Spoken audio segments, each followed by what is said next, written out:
Hi friend, তোমরা সবাই কেমন আছো? আমি তো খুব ভালো আছি, আশা করছি তোমরাও খুব ভালো আছো।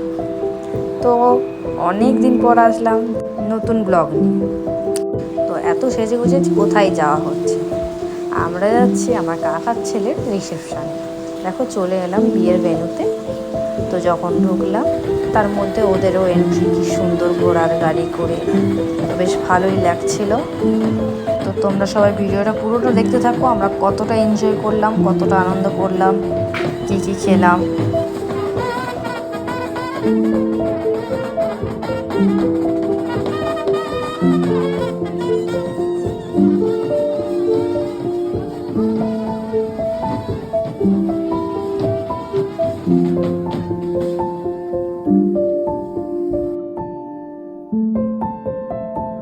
দেখো ও গাড়ি থেকে নেমে গেল।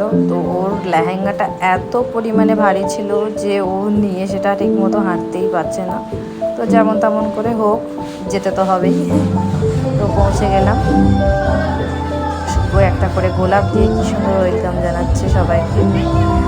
তো কী সুন্দর আয়োজনটা করেছে দেখো। তখনও অনুষ্ঠান শুরু হয়ে গেছে, এরা অনেকটা লেটে এসছে। তো তার মধ্যে অনেক লোক চলে এসছে, পুরো ভর্তি হয়ে গেছে। আমাদের তো আস্তে আস্তেও অনেক লেট হয়ে গেছিলো। তো যাই হোক, একটু সবার সাথে একটু গল্প করে নিলাম। দিদি, ঠাকুমা, মাসি, পিসি সব কত চেনা পরিচিত সব এসছিল, সবার সাথে একটু গল্প করে নিলাম। তারপরে কি একটু গিফটটা দিয়ে নিলাম, যেটা মেন জিনিস। গিফটটা দেওয়ার পরে আমরা ডাইরেক্ট চলে গেলাম খাবার কাউন্টারে। খিদে তো পেয়ে গেছিলো, প্রায় তখন 9:30 মতো বেজেই গেছে। তো কিছু শুরু করলাম খাবার স্টলের, পুরো ভিডিও করা হয়নি। তাও ওখানে অনেক রকমের আয়োজন ছিল।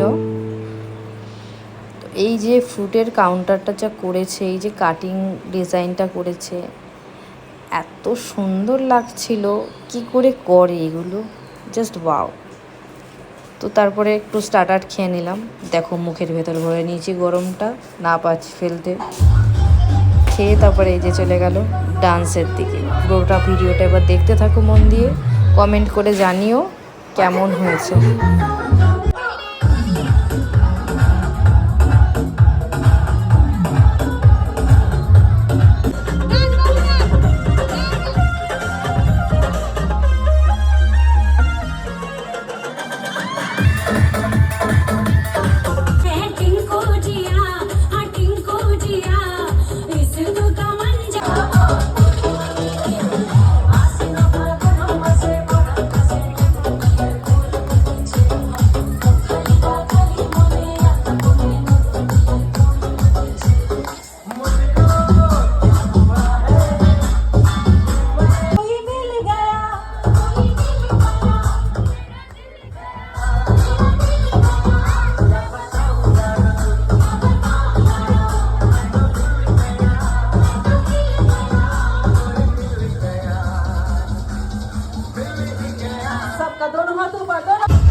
होती है